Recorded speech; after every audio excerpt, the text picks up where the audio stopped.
Another day, another tutorial where I get straight into the point without even having an intro, so let me know how you feel about that. Would you rather an intro me saying hello? Is it rude of me just getting straight on into it? I just feel like when I watch tutorials, I like to watch them and I always feel like just show me what I'm actually here for. Show me how to make the macaron squishy blind bag, you know? So that's what we're dealing with today. So first of all, I'm going to show you how to make the macaron squishies that actually go inside the blind bags. What you need to do here is get some foam and shape it into a flat circle shape. I made mine around about 1 inch thick, by the way, so then when I rounded it out, it was still quite a chunky boy. Once I had that circle all cut out, all smoothed down, I then moved on to rounding off the top and the bottom edges. I just took my orange fabric scissors, then rounded it off with a sharper, smaller pair of scissors just to get a really nice smooth finish. I then cut a little ridge all the way around, and this is where the macaron filling was going to go. I wanted the whole macaron just to be one piece of foam so that I could paint on all the different bits. As I think squishies made from one piece of foam rather than sticking them all together just works so much better when it comes to actually squishing them. So next, I mixed up my squishy paint, and the paint that I always end up using is just a mixture of PVA glue, acrylic paint and fabric medium. So I mixed the acrylic paint 50-50 down with a fabric medium to turn it into a fabric paint, and then I mixed that basically down to a 50-50 minimum ratio with PVA glue, so it basically ends up being like fabric paint tinting PVA glue. The PVA glue then, when painted in layers, builds up a nice casing around the foam which traps in all the air, which basically turns your foam into a squishy. I like to stab my foam piece onto a barbecue skewer so that I'm able to paint the whole thing at once and then leave that to dry in front of a fan. I then go back in once it's fully dry, create another layer, fully dry that down, create another layer, fully dry that down, create another layer. I actually did 6 layers in total of the pink, building up until I had a nice casing around that foam. So once you have kind of that skin around the foam, what you can then do is just use fabric paint to paint on top of that, because it will just remain flexible and obviously all the air can already be trapped in and stuff. So I mixed up a white fabric paint with, again, the same fabric medium that I used for my squishy base mixture, and then some white acrylic paint. Just mix that at a 50-50 ratio and painted on 2 layers around where the filling would be. I did make sure to remove the barbecue skewer at this point and just smooth down any little bits of paint residue so that I was left with a nice seamless finish. I also mixed up a black fabric paint to paint on a little face, and I did that. And then basically just repeated the same exact steps, making a blue, a green and a yellow macaron, all with different faces on again,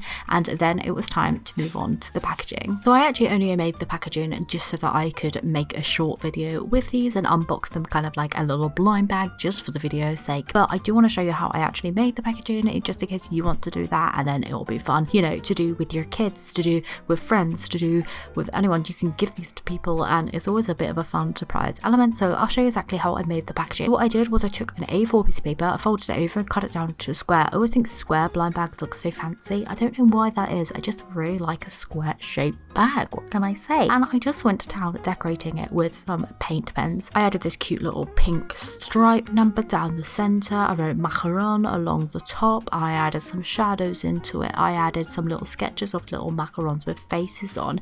I did find that it was easier to draw the macarons off of the main design onto another piece of paper, so then I could still, like, you know, have the white for the filling without having to go crazy and add loads of white paint or anything like that on. That definitely made it so much easier. So I was able to stick these little bits down, which I ended up doing with tape. You can obviously use glue on this. I did make a few mistakes and made a few adjustments along the way, but I just kept basically going until I was happy with the front design. And then because I folded the piece of paper, I was then able to flip it over and start designing the back as well. So I actually wanted different faces on the top of the bag and then different flavor combinations so that it added to that mystery blind bag element. I didn't actually end up making all of the faces obviously on the blind bag or all of the flavors, because I did figure having 4 different faces and 5 different flavors, you can end up with 20 different ones. So I thought, you know, just pick 4 that I'd actually like to have in my own collection, because that's the reason I made these squishies anyway. So I added all those designs on the back. I did it in the same way that I did the bigger macarons, where I drew it off on a separate scrap piece of paper and then glued it on after. It worked out wonderfully. Like, they almost acted as little stickers. I did a little barcode on there just for the effect, and then in order to replicate that 4 times, because I wanted to make 4 blind bags like I said for the video, I actually just scanned them on my printer and printed them out. So I basically just photocopied them and added tape all around all 4 sides. Usually I would tape up the whole thing, but because I was making 4, I just wanted to save my tape, so I just taped the sides, and then obviously inside each bag I popped a squishy in. I did make sure that all of my squishies were ready to go, so I tested out the squishiness of them. If some of them needed extra air, I just stabbed them down with a needle as always, just to improve the airflow through them. So once I was happy with the squishies, I popped them inside of each of their blind blind bag, and then I just tape them up. At this point, obviously I had no idea which one was going to be in which bag, but in order to tape them up nice and neatly, I grabbed each corner, taped those down so that I was then able to tape down the middle part so that it just sealed nicely inside. And once I had done that, I just repeated that step for the other 3 so that I was left with the 4 blind bags that I made. I then stepped aside and filmed a short video, like I said, for my YouTube channel, which I'm really happy with how this has turned out. I did it like in an ASMR style, and that is up on my channel right now. I basically took it one by one with each of the blind bags and I opened them up on camera. They opened up really nicely. I really like the cutting sound of this, and then obviously getting to squish them. Hilariously, I did make one with like the super rare face on, and I actually pulled that one first of all, which was really funny to me. I just picked it randomly and that's the one that came out. I do really love the yellow colouring of this, and they are so light and airy, so I definitely recommend going and watching that short video if you just want to hear the ASMR of it. In fact, I'm just going to leave you with a bit of silence with the short video a moment so that you can hear it.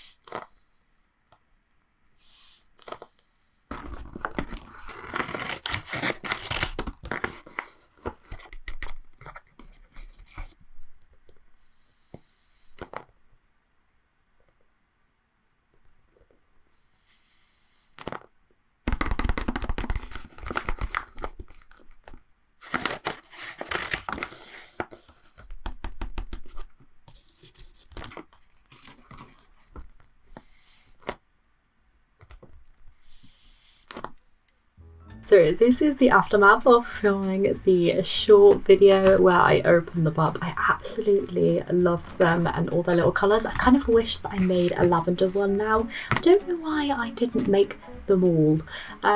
But for me, I just made 4. I really like them. Loving the colour of the pistachio one. I think my favourite one though is the pink one, because I just love a little basic face like that, and I think I did a really good job with actually like smoothing this one out. I feel like I could have done a little bit of a better job on the pistachio one. I do love the colour, and yeah, the other one's looking good. The blue one, I'm not really a fan of like the basic kawaii face like that, but this one here, definitely my fave. So let me know which was your fave out of the 4. I love the fact that I have these as my little kind of like, you know, macaron collection now. So yeah, that is adorable. But yeah, let me know which one was your fave. Thank you so much as usual for hanging out with me today, and I shall see you very soon for another video. Bye.